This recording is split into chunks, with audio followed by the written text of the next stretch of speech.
Next report, we have three. This is the second report, is 2024-2025 budget. Mr. Thomas Wall.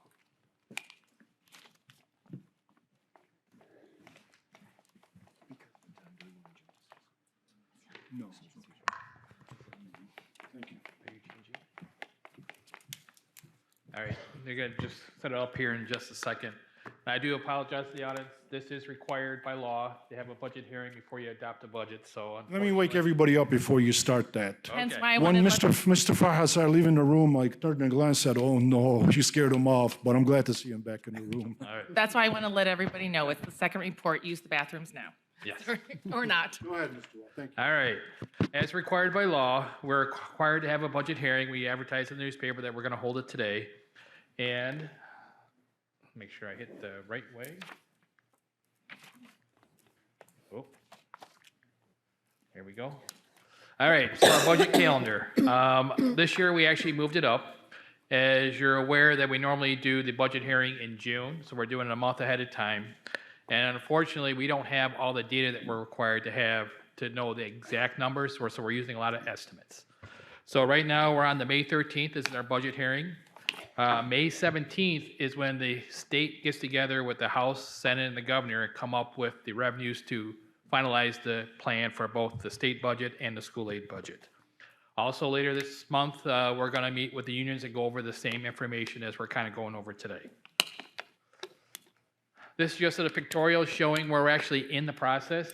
As you can see, we had our first look back in April. We're now on the second arrow, which is the floor action, which is happening in May. So right now you're seeing it come out of the legislative or the House or the Senate, what the budget's gonna be. However, it's all gonna change because all three of them are not going to agree. So eventually they'll have a meeting together to decide how to move forward. So we're very early on in the process. On the economic side, and I'll go through these quick unless I hear a question or a comment. As you can see, our state aid revenues are increasing. The red line just shows the impact on inflation. Unfortunately, inflation is obviously going very high since the pandemic, so that the actual dollar value of what we get is lower than actual dollar value we're actually receiving in the total revenue. Pupil membership in the state of Michigan is dropping, so it's not a surprise. A lot of districts are losing population. So you can see here it is dropping across all the schools in Michigan. So unless there's some unusual circumstances, most schools are either level or decreasing. The employment side, as you know, we've been dealing with a teacher crisis, a custodial crisis. All the union groups and non-union groups are having that same issue where the pool of candidates is just not available. We're starting to see that starting to level up. You can see on the left side that the employment rate is dropping. But on the right-hand side, you'll see that the actual workforce participation is also dropping. So that means people are not coming back to work on their own choice. So it's still maintaining this issue that we have of finding qualified staff to be able to do what we need to get done. And also, the state's playing their game of shuffling of pots of money. We have a lot of grants that are going away and a lot of grants that are coming in that are new. And it's always a juggle of how to keep that all balanced with a budget of staffing. Most staff don't even know what account they're being charged to because it's not really their primary focus. The focus is students or cleaning the building or driving buses. So that really isn't an issue. But on the business side, it's obviously where we have to pay attention to where money is being charged. So the money in the bank, so the state had a lot of money during the pandemic. As you can see on this graph, that now getting more to our normal reality of how much funds that they have. So this is just a quick pictorial of that. Now you can see here, the orange line shows you what they're doing with grants or categoricals. It's another name that they use. You can see back in 2019, we had a very small portion, but the new way, the legislative is acting, they're doing a lot of more specifically entitled money for particular purposes, mental health, school bus, depending on how big your district is, how much your school transportation costs. So they've changed a little bit. This is the way they do a little bit more. Instead of getting in the foundation, they're starting to specify how you can spend your money. And this is just a quick chart showing where the money comes from. The big three are sales tax, coming from your income tax, a portion of the income tax, and the 6 mills on all properties in Michigan. And this is how the money goes out. The foundation allowance is the biggest piece, and there's smaller portions from there. And the reason why do I have all this information? I'm trying to tell a total picture, so if it goes on the website, people have a better idea of how the budget is developed. So going forward, though, the state has good income levels coming in, so they're looking at roughly about a 3% growth going forward. That does not mean we're going to get a 3% necessarily growth in our foundation allowance. As I said earlier, they take some of that money aside and do categoricals for specific purposes. So the money is going to be there for future growth, just how they're going to divvy it up. All right, this is just a quick graph showing the history. The red line is the compensation side, where you can see it kind of dips when we had the housing crisis back in 2008-9. It started to dip and it's starting to come back. We are now past those levels. The yellow line is the MIPSR rate. That's something that has been growing over time, and now just this current year is actually seeing a potential drop. Now, and we'll talk more about that later. The blue line is the foundation allowance, our revenue side of how that's increased over the years. And the green line is the student count. You can see where we were going for quite some time. Pandemic hit, we started going down, and now we're starting to level back up. I know I'm going fast, so if you have questions, keep going. All right, millage rates. This is a requirement of our budget hearing. This is showing our total rates. The debt side, we just reduced to 1.35 mils this current year. That's going to maintain for one more year, and the next graph I'll show you is going down from there. The hold harmless millage, that has changed up and down. Back in 2002, the law changed, and they didn't tell us until November. However, Dearborn has a summer levy, so we collect that money in advance. We've been paying it back over the last 2 years, so now we're back to our normal homestead or hold harmless millage of 2.34. I thought I had it, and Wayne County on Friday gave us the new tax rates for this year. Monday, they sent a revised one, and Monday afternoon, just before we came here, they said, it's all wrong. We're going to redo it and let you know by next Friday. So unfortunately, these are estimates on our millage rates, and obviously when Wayne County finally gives us the information, we'll have exact numbers. They have to be to the cities by May 31st so they can do their process of printing tax bills. On the debt payment, you can see right now we're in the red line, currently 1.35 mils. Right below it is 1.35 mils for next year. And after that, you can see it's going down to 1.25, 1.13, so that's going to continue to decline to 2032, where it will be finished. The column on the left, if you remember, we've done a lot of bond refundings. It just kind of shows you where we save taxpayers future money by doing refundings on the bonds at lower interest rates. Similar to what you do with your mortgage, you refinance at lower interest rate, you save future costs. This is showing that impact. This is our L4029. This is what we actually give to the city, which labels all our tax rates by category. The fourth one down is new. There was an accounting error at the cities. At the city of Dearborn, they actually shorted us on our millage on our non-homestead property, our 18 mills. So we'll catch it up this year, and then going next year, that 1/4 line will go away. We'll be back to normal business. Same thing on the Dearborn Heights. However, they shorted us on the homestead property, the same amount, 2.04 miles. We'll get it corrected for this year, and that will disappear. The fourth line will disappear, and will be business as usual. Keep an eye on them, Mr. I am. Not easy sometimes. And the college mills are up here also. I got a meeting with John on Thursday to finalize his side. Their 1 mill of 0.5 mils is expiring. It got already expired. So they'll be using, I'm assuming, that 1 mill from the 4 mills that they just approved in February, but John will get me all cleared up on how he wants to do it come Thursday. This is just our fall counts. As you can see, we had a large decrease from 21-22 to 23, no, 21-22 to 22-23 to 23-24. We lost roughly about 400 students from what we received and what we projected. This next year, we're actually looking at a slight increase. Part of that is the difference from what we would normally see. We're roughly about a 42 or 42 increase. Part of that is the kids that transfer after the count date to the district. So there's a little modifier that gets adjusted our counts after the count day as they come in through until the supplemental count. Looking at just the top represents the current funding on the left and the forecasting funding on the right. That's where you see the 42 students difference that we're expected to grow. On the bottom, you're seeing the foundation amounts. Again, as you know, we go through a process where we work at best case, worst case, and most likely. The column on the right that says 241, that's the governor's plan. The Senate is higher, the House is lower, so we're using the middle of the road for forecasting purposes. So one of the things you'll see that we'll talk about in a second, this is showing the staffing numbers for the district. Each bar represents a different classification. This is all staff throughout the entire district. On my screen green, but up there it looks more yellow on the top is our student count. So you can see that our staffing has kind of caught up to where our student count is and surpassed it, which is not uncommon because during the pandemic, we hired a lot of additional staff.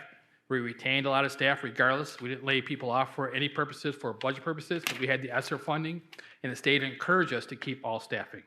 So now we have to kind of right size. So we'll be talking more about that in a second. This is just a visual presentation showing where now we've kind of crossed paths. Looking at the compensation, the current agreements for all unions is the higher of the foundation or 4%.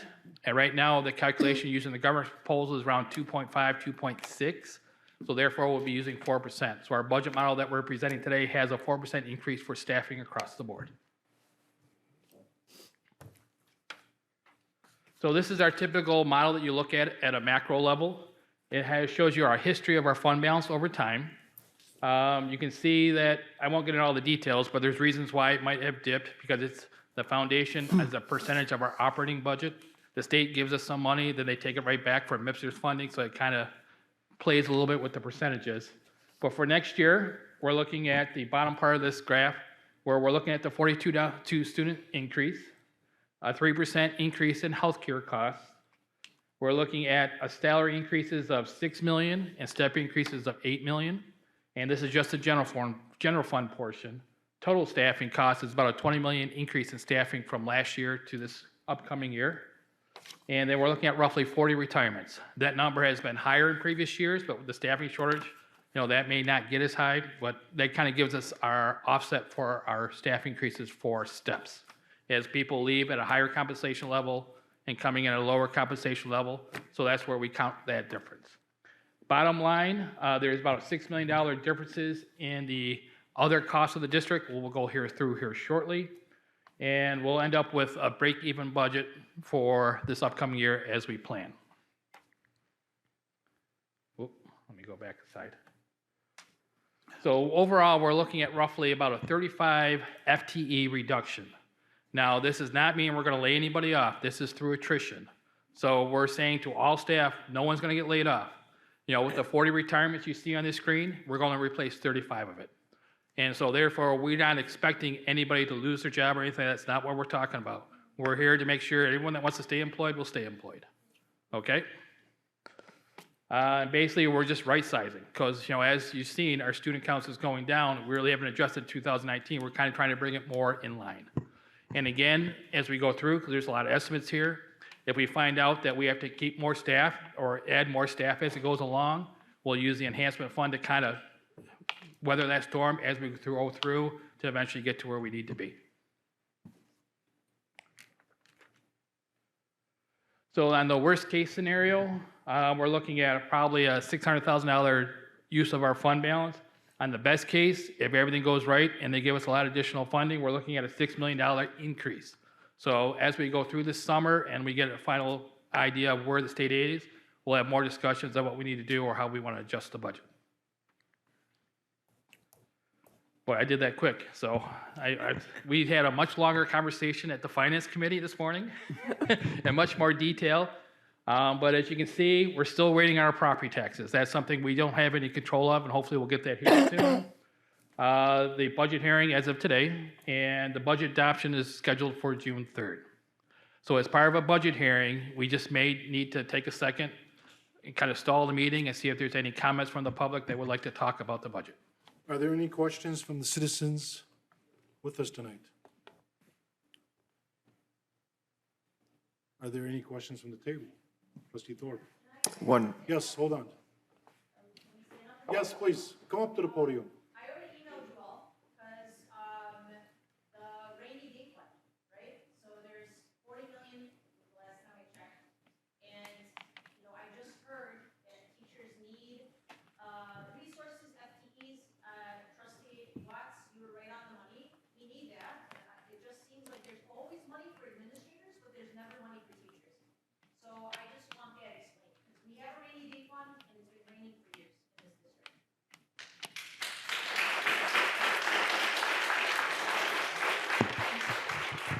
want me to? Please. Okay.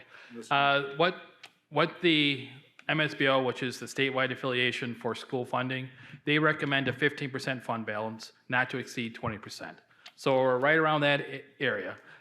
In that fund balance is the enhancement fund. That's something we get roughly about $7-8 million from Wayne County for the enhancement fund across the entire Wayne County. We get it back on a per pupil basis.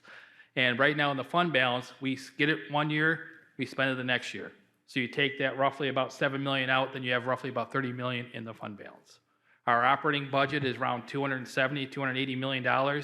So that would represent roughly about, Mr. Thorpe may help me better, but about a 12% fund balance, I would say. Mr. Wall, can you cover if our fund balance was to drop back to the ugly days, 5 to 8%, what the cost would be to district? Yes, and basically, as you can see, our funding is totally controlled by the state of Michigan. And what we use fund balance for is to smooth it out. So as I talked earlier, that if our student population unexpectedly drops, we're not going to lay off teachers. We would use our fund balance to get through that time until we get a more planned model, have discussions with the public, have discussions with the unions and staff, decide how we're going to address it. So fund balance helps us basically even out more of those ups and downs as we don't control our state funding. And how much money does that, having that fund, how much money does it save us in the summer? Right, so for example, we get our funding from October through August, but yet we spend money from July through June. So there's roughly 2 months of roughly about $25 million that we have to front every summer. And if we don't, we have to do short-term borrowing, and we're going to actually incur costs for interest costs during that time. What's your guesstimation of that interest cost?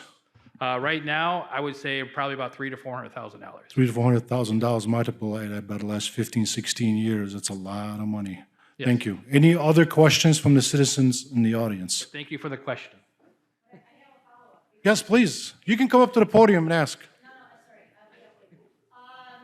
It's a recommendation to have that amount, because I've worked with Dr. Arson, who worked on the MSU Equitable Funding Project, and it's a recommendation, it's not a requirement, you don't get penalized. $1 million would get us 4 staff members. So if we have 36 schools, and, I don't know how many are middle school. How many are there are middle school? There's 3 high schools, and 8 are middle school, okay, yes, of course, the specialist department would know, because you guys are everywhere. But if we wanted 4 staff members to teach explicit phonics instruction, for example, to make up for district failures for bad literacy instruction, right? Or literacy choices that we made. So why not give that up? It's just $1 million, and we still would not be falling below the percent. Am I right? We wouldn't be falling below. Correct. When you get under 5%, that's when the state comes in and you're a going concern. They actually bring people in to make sure you're making the right decisions. And as I always say, the business office doesn't drive or wag the dog. The dog wags the tail, and we're the tail. So it's really up to the conversations on the instructional side to say, if we want to actually use our fund balance, we'd have to come to the board and make sure we present a good case of why we'd want to do that. Thank you. Dr. Maleko? Yeah, I just want to comment on that too, just from an aspect, during the pandemic, one of the things that we did, and thankfully Mr. Wall was very good at it, is we knew that we were getting a lot of one-time money in federal funding. And we put into the general fund stuff that would be sustained and added over the years. But we tried deliberately not to put a lot into the one-time money. The fund balance would be a similar thing. You wouldn't have a steady stream coming in every year. Once you make that decision, that money's gone, just like a grant. So you would have to make those decisions. It doesn't mean you couldn't do it, but obviously we look at fiscal recommendations. The other thing I just wanted to mention is throughout the pandemic, as student enrollment and student count, things like that, we deliberately every year, and talking to Mr. Wall when we're budgeting, we did add a tremendous amount of teaching positions to the district. And we did not reduce with student count or anything like that because of a couple of reasons. One, it was planned. We knew with the pandemic, and you might remember, you were the president, Barry, when we didn't know we were getting the federal funding, and then the feds bailed out with the ESSER funding and other things. And we were at the time, including administrators, were willing to take voluntary cuts back in 2020. But we did that on purpose because we also had a teacher shortage in a competitive market in all areas. So we didn't want to let go of anyone. We were looking to build our base and our professional staff, and we were looking because we knew our students needed that service with extra teachers and extra support. Again, I would go to, as far as administration goes, we didn't add anything abnormally. In fact, we added more teaching than administrative positions during the pandemic over the last several years. But the comparable data that we have shows, and we have a report, that we are in line or less than other comparable districts and across the, the state. These were strategic decisions we made. We knew at some point we would have to get to the point where we would have to reduce. We do not want layoffs, so we're doing it in a planned manner. As student enrollment goes down, we're planning for those positions. Now, as far as interventions and other things that we want to reallocate staff or reallocate resources, or if the choice was to use a general, we can always make those decisions. We're working on a plan to support students, and we always have the ability to do so. We also will continue to write for grants to get money that will support hiring more teachers and hiring interventionists and hiring social workers. We, for example, because of the numbers we've got from federal, we have highest number of social workers. I'm just using that as an example, over 54, I believe. We're going to have 60. And these are all funds that we're finding, we're adding to, we've added more to the DFT, staffing. Again, we value all employees. When it's needed in other areas, we will add. Right now, we have to look at, including with administrators, coming down because of the numbers of student enrollment. But again, we're not laying off any administrators either. We're doing the same thing for staff across the board, as we value, our DFSE staff, and we value our engineers and all staff in the district. It's critical that we make sure we're taking care of everyone when we're getting their input and implementing processes that support students. And again, I'll use our bus drivers. Our bus drivers do a heck of a job. And how do they support? You know what? They're making sure that kids are there safe on time. That goes into it along with the teachers, so the teachers can then provide the support in the classroom. So the data we have shows that we're right in line, and if anyone would like that report, we're happy to give them a copy. Thank you. Are there any other questions from the audience? Thank you. Any questions from the table? Trustee Thorpe? We're good? All right, thank you very much. Thank you. Next item, please. Next item, citizen participation. Citizens wishing to address the board on agenda and non-agenda items for action who are signed in by 7:10 p.m. by submitting a blue card to the board secretary may speak at this time. The board may not be in a position to respond to non-agenda items. Therefore, speakers should not anticipate an immediate response to their comments or questions. For the benefit of all concerned, do not mention the names of students or school district employees. Please keep your comments as brief as possible. There is a 3-minute time limit on comments made to the board. Trustee Barry, can I ask if there's any students who had submitted a blue card? Yes, please. Are there any students that submitted a blue card? Okay, you just all look very young. All right, community member, the first one, Kathleen Khalil, would like to come to speak to the board about a person who's having contract rescinded from Dearborn.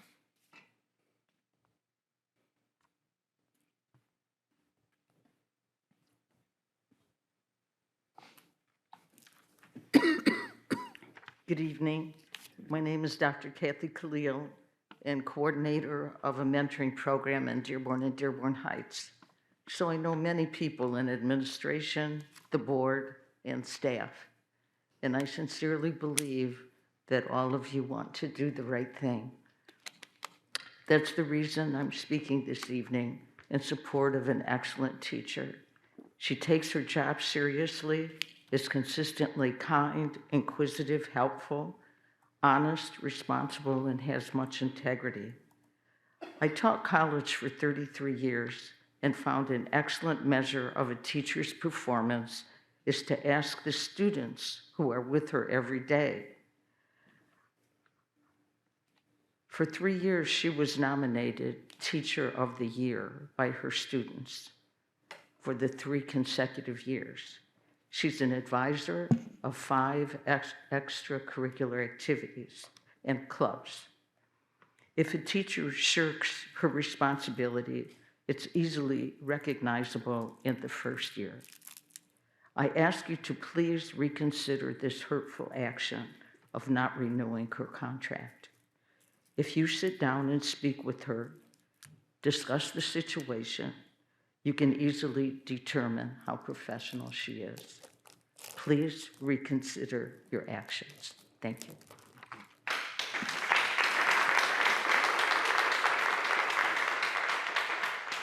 Next, community member and employee Zainab Moghniya from Dearborn would like to come to speak to the board about my time as a teacher at Dearborn High School.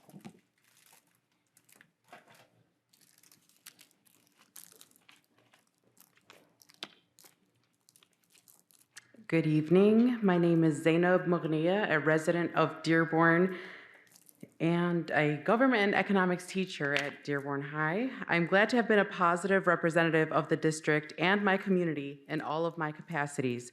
It has been a pleasure working at DHS, whether it's attending school events such as sports games, dances, graduation ceremonies, etc., advising the several clubs and organizations for the school, such as the Lebanese Student Association, Palestine Club, National Honor Society, and a representative of the class of 2024 and last year's class of 2023.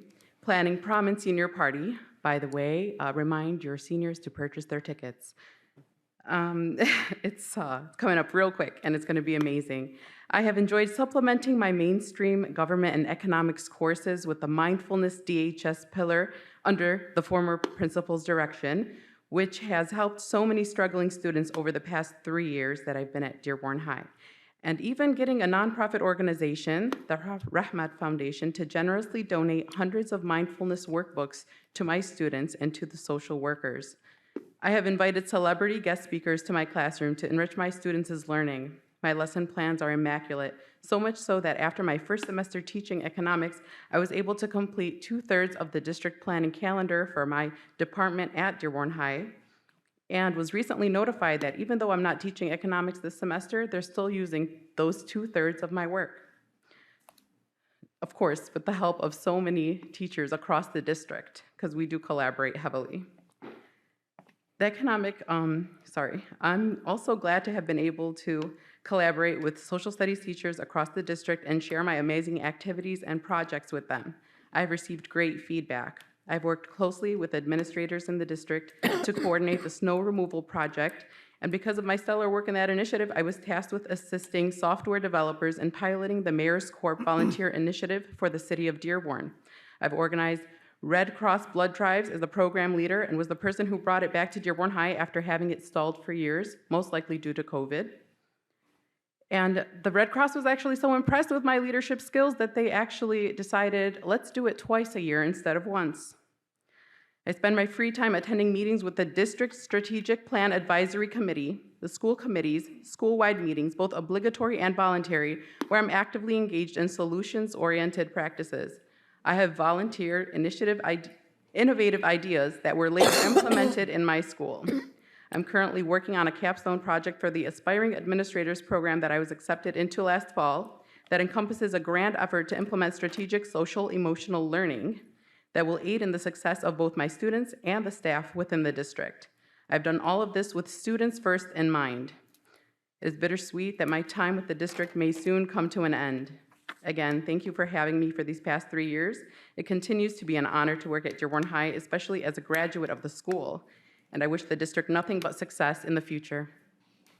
Thank you.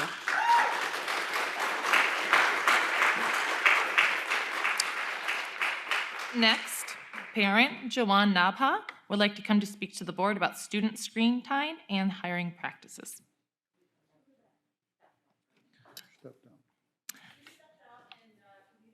Yep. Next, parent Ziab, I apologize, Adrabas from Dearborn would like to come to speak to the board about school not having kids club, switching child to school that have been before and after care. Good evening, everybody. My name is Ziad Abarous. Thank you for having me here and to hear from me. I really appreciate you if you consider like the borderline exemption for parents who have very strong reasons. My daughter was 2 years, and during 2 years we went through a divorce, and she was 2 years. I have nobody. I'm a single parent. We share the custody. She has nobody also. We go to work. Go to work from 8 to 5. So I fall under a school that they don't have kids club. I went to several schools last year and this year, and I exceeded all the options. I went even to private schools in Dearborn Heights, and also all waiting list, and they don't have the options for before and after care. My daughter, she's very smart. Like anybody meet her, the first impression, she's very smart, and she know the letters, numbers, colors when she was at the beginning of 2 years. So I really appreciate you if you can consider this for very strong reasons. So we can move her to a close by school that they have kids club before and after care. Thank you. Next, parent and community member Amjad Monidi from Dearborn would like to come to speak to the board about how wonderful the Collegiate Academy is, transportation within our district, and screen time for our student. Good afternoon, everybody, or good evening. I would love to thank you guys for the wonderful program of the Collegiate Academy. My daughter just graduated. Her friend sat alongside her. One thing we noticed that our students are still part of Dearborn Public Schools. They never got a chance to highlight their achievements.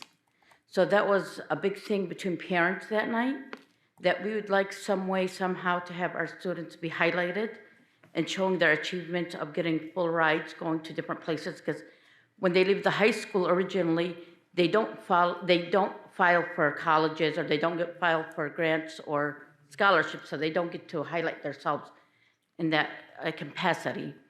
And also screen time. Our kids are getting so much screen time. As a community member, I hear it a lot, between school and home. You know, at school they're doing it, at home they're doing it. Personally, in our personal lives, I have 2 students that have dropped out that are family members. Special ed, they were part of the special ed program. They couldn't read, they couldn't write at their grade level when they got into high school. They learned about Penn Foster. They learned about the GPT program, that they can plug in questions, get their answers, plug it right back in. We are doing a disservice to our students. Our parents are not being educated on what Penn Foster is, what it's offering our students. We need to be able to get out there and educate our parents what disservice Penn Foster is doing for our students. Transportation. I have family members in our district that are busing their kids 45 minutes to an hour to the city of Warren to charter schools because they're willing to bus them. We have students that are attending our high schools that live almost half hour to a 45-minute walk to their high schools. They can't get to high school. The parents don't have vehicles. We are doing a disservice. We need to get transportation on board. We need to find these kids transportation, especially for our high school students. And thank you for the time. I appreciate it.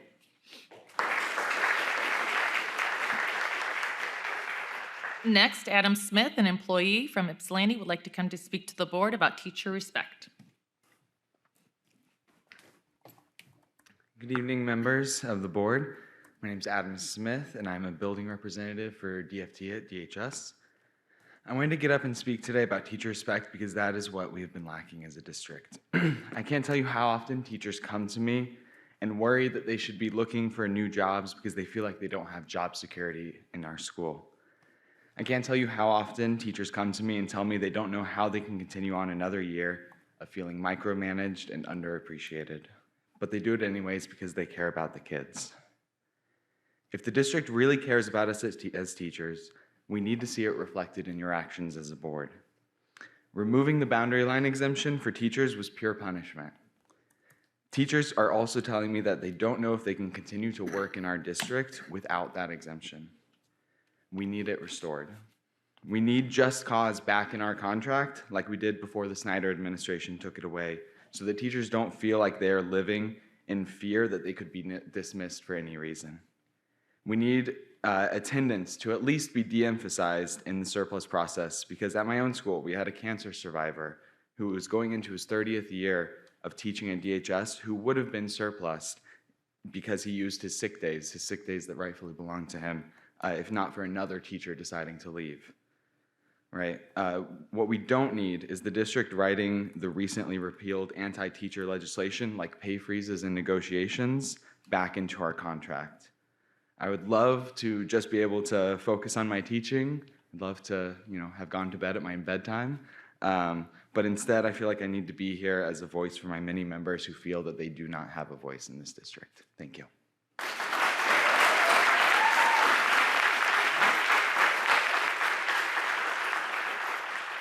Next, Hannah Alleman from Ypsilanti would like to come to speak to the board about music scheduling and teacher voice as an employee.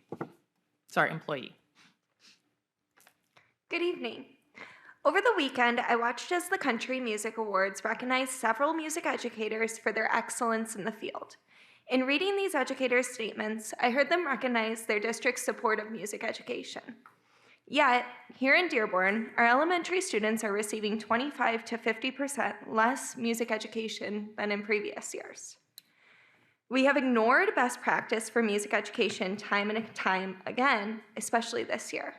By design, we have up to 4 music educators in one building providing instruction that was previously left to 1 or 2 educators. This means that students are seeing up to 2 different music teachers in the same week to split the curriculum. In addition, several of our classes have, I've lost my spot. Additionally, in the same grade level, many of our students see up to 4 different music teachers between the different classes. One may guess that since we've multiplied the number of music teachers in the building, we have increased our supplies to support this. Rather, we are set to share one set of classroom instruments amongst 50 to 100 students simultaneously at the same time, while instruction is provided on carts, in hallways, and on stages due to lack of space. In my personal experience, I was given 15 violins to split amongst 45 students in one 45-minute class period, seeing them one time a week. This leaves 15 minutes of active instruction for these students. How can we provide a highly effective instrumental education when students don't have access to instruments? Despite these shortcomings, our teachers continue to inspire and cultivate a love for music and the arts within our classes. When I think about these educators that were recognized for excellence by the CMAs this weekend, and our own educators here in Dearborn, the only difference I can find is that one of the individuals who was recognized is a former Dearborn educator. I truly hope that through actionable change, such as addressing the scheduling issues that are ravaging our middle school programs, an immediate commitment to fixing the scheduling problems we encountered this year, alongside continued action that yields to the expertise of our teachers, is the only way to ensure that our teachers do not need to become former Dearborn educators to achieve excellence. Thank you.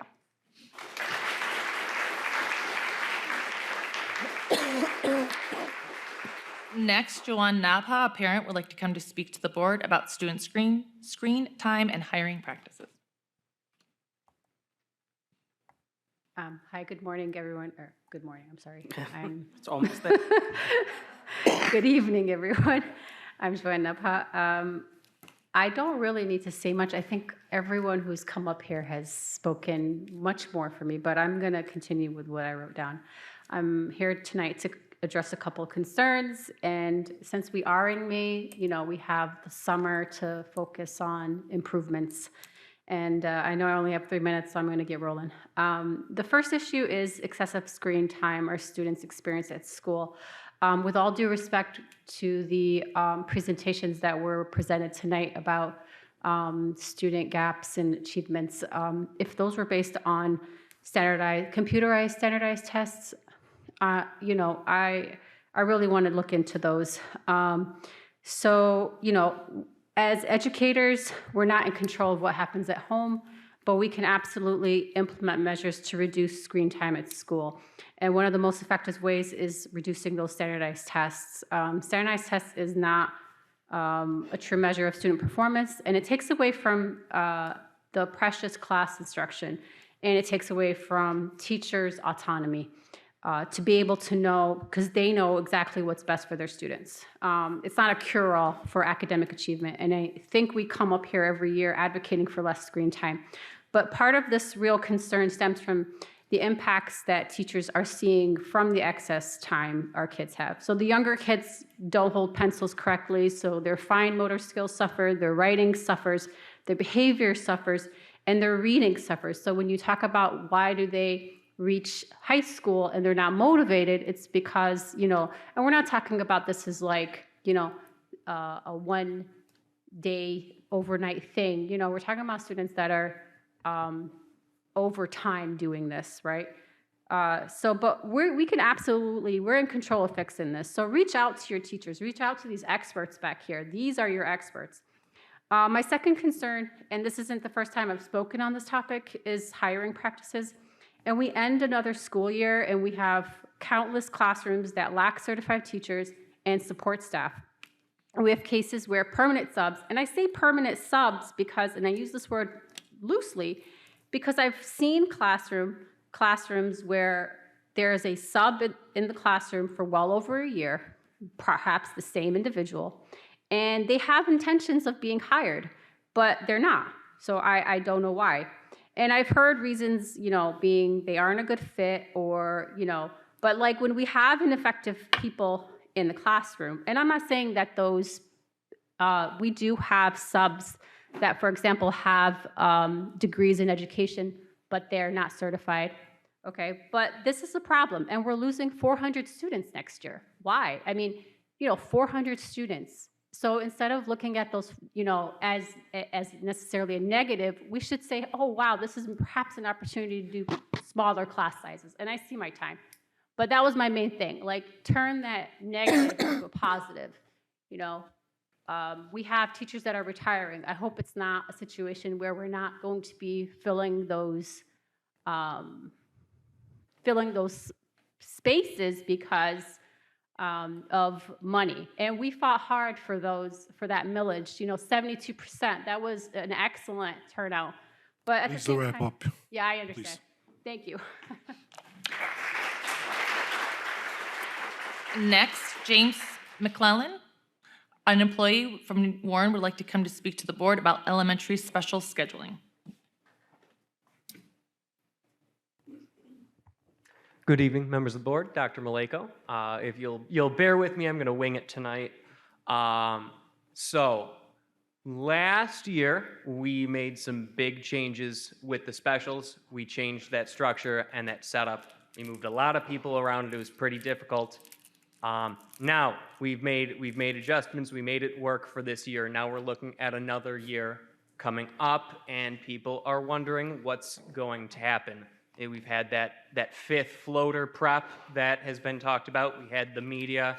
We had the extra music. I was one of those people in that boat. I moved from one school to another at the semester. I moved from seeing students once a week to seeing students twice. Where I went and where I left were replaced by media teachers.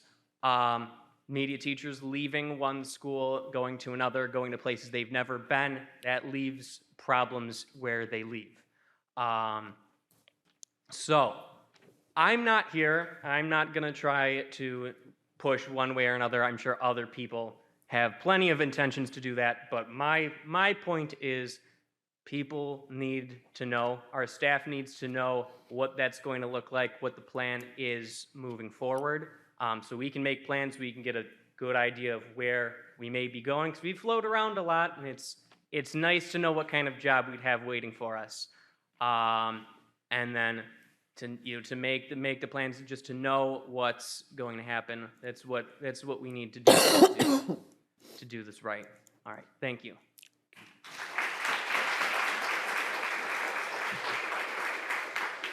Next, a student, so I'm not sure if she's still here, Sandra Sarar from Dearborn would like to come to speak to the board about music programs. Sandra? Okay. Next, student James Hansen would like to come to speak to the board about choir programs getting cut in the high schools and middle schools.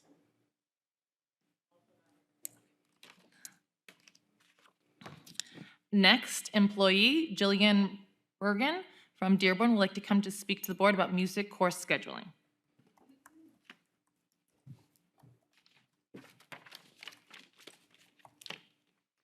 Good evening. My name is Jillian Berga, and I am the choir teacher at Fortson High School. I stood up here in March of 2022 full of optimism and asked the board to help support the music program across the district. We knew that it was in crisis, and we also knew that we had ways to fix it. As one of my esteemed colleagues recently said, it is a scheduling issue and not a student interest issue. So we asked for classes to be offered. We asked for time to grow the programs, and we asked for support and patience during the several years it would take to get things growing and moving. To the board's credit, we were given support and 1 FTE in each middle school. However, when we began meeting with administrators, we were repeatedly told that we needed to recruit more, that we needed to be more present in the schools. Despite many of the music teachers reiterating that it was a scheduling issue, we were told once again that it was a student interest issue, and it was implied that it was our fault that more students were not signing up for music classes. While we didn't agree with this assessment, we said, okay, we'll do a bunch of recruitment if you put the students in our classes. Well, we held up our end of the bargain. We set up tours around the schools, personally went to visit interested 5th and 8th graders. We created videos and flyers to be put up in the feeder schools. We performed around the community and broadcast it throughout the district. On top of all this, our teachers created a concert for all of the 5th graders across the entire district, coordinating buses with every elementary school, bringing together every performing ensemble in each respective feeder track, collaborating with all the teachers and administrators to plan, picking fun music that would show off the groups, and creating an informational flyer for all of the parents. What was the result? After holding this elaborate 5th grade recruiting concert for the Fordson feeder middle schools in 2023, we had 200 students indicate that they want to be in band. Only 160 ended up in the class. We had 109 students indicate that they wanted to be in 6th grade orchestra, 90 ended up in the class. And we had 72 students indicate that they wanted to be in 6th grade choir, and 10 ended up in the class. We had interest, and then scheduling issues arose. Our classes ended up being small, and those created even smaller classes, and fewer students are joining. How can we compete with something we can't control? If we ask for students to be placed in our classes and then 32% end up somewhere else, or in the case of choir, 86%, how are we supposed to counteract that? Let me reiterate what has become the motto of our department. This is a scheduling issue and not a student interest issue. Music programs in a district do not grow over a year or two. Most take 5 to 10 years to grow. We have only been given 2 years and have done everything asked of us, yet they are still threatening to cut our music classes, as my students were going to speak about. Where there needs to be a systematic change in the approach to the scheduling to allow more electives to be taken, to stop moving students out of the classes halfway through the year, and to actually put every student in the class that indicates interest. We must help these programs succeed. Thank you. Thank you.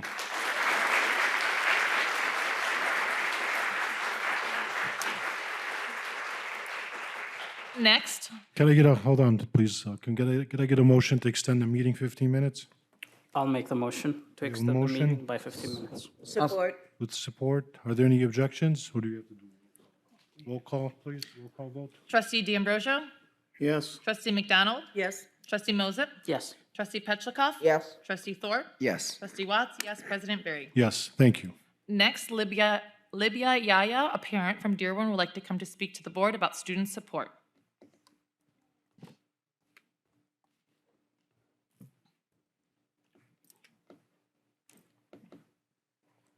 Good evening. I'm here to express my deep concerns and utmost frustration regarding the current state of support provided to students within our educational system. As a parent, I have witnessed firsthand the detrimental effects of inadequate support on my children's academic progress, despite my effort to seek assistance and support early on. My son, who is very bright, got A's on exams but did not like doing homework and sometimes didn't finish classwork, got labeled as hyper in first grade. Through the years, he was singled out by daily punishments and constant reminders in class without proper intervention or resources in place, led my son to hate school. And by 10th grade, I pulled him out of one failed system to another and enrolled him in Penn Foster homeschool program. Another very alarming issue I'm currently experiencing is the insufficient support provided in mathematics. My daughter, who's in 4th grade, struggles with basic math, such as addition, a fundamental skill that should have been solidified in earlier grades. This deficiency not only impacts her current academic performance, but also threatens her future success in mathematics and other related subjects. We identified her struggle in math in kindergarten. I met with teacher after teacher regarding this issue. Every teacher suggested my daughter goes back in a grade on her Zern, as though Zern was the end-all be-all and will fix the problem. In first grade, I enrolled her in Kumon, and for a whole year, I tried to get the teacher to communicate with Kumon her lesson plans, and with no success. My child, who's almost in 5th grade, is just now getting evaluated by the school to understand why she is struggling in math. Frustrated and angry, I asked why it took this long. The principal answered, "We are here now." Teachers need the support from administration in order for them to have the time or capacity to do what's needed for their children, for their students, but the gaps keep growing.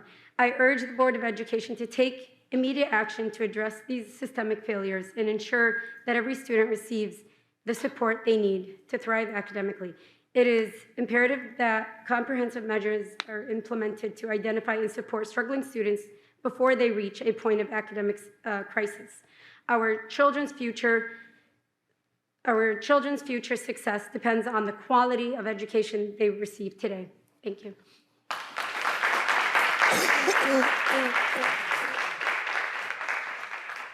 Next, Joe Sichinader, a parent, community member, and employee from Dearborn, would like to come to speak to the board about working conditions. Hi, I'm speaking on behalf of Joe Sichinader. My name is Erin Tabor. Sorry. Board members, I'm Joseph Sichinader, a parent, community member, teacher, and vice president of DFT 681 Executive Board. Last year, the completion of bargaining saw gains which improved the working conditions of staff. However, that did not solve all the problems for staff here in Dearborn. This year, we are again bargaining, but this time it's to regain parts of the contract that were stolen from us by political extremists in Lansing, whose goal was and is explicitly to destroy public education. They took away parts of the contract around surplusing, evaluations, discipline, among others, in a transparent attempt to weaken educators in public districts. Educators in Dearborn are being forced to struggle to regain a position we already had. Those parts of the contract are especially important as staff is hearing rumors of potential surpluses stemming from a multi-million-dollar deficit. Last we heard was around $4 million. These kinds of rumors are incredibly stressful for staff, especially since rules around surplusing, evaluations, discipline, and other aspects of employment have not yet been settled yet.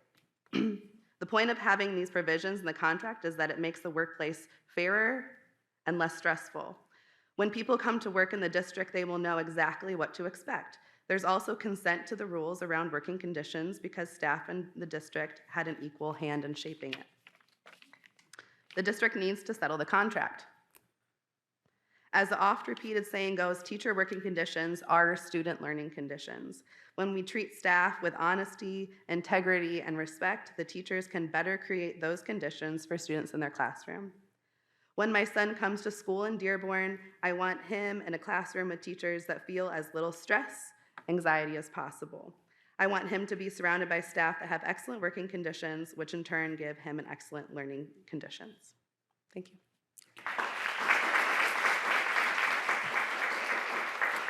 Next, Muna Mazra, an employee from Dearborn, would like to come to speak to the board about boundary line exemptions.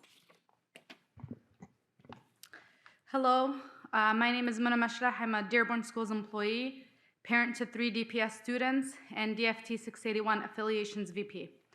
I'm here to speak about the elimination of the boundary line exemption for staff, specifically staff that live in Dearborn.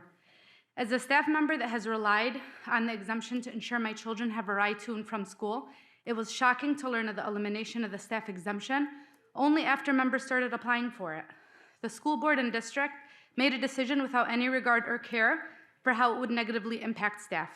Your staff work hard to keep this district running.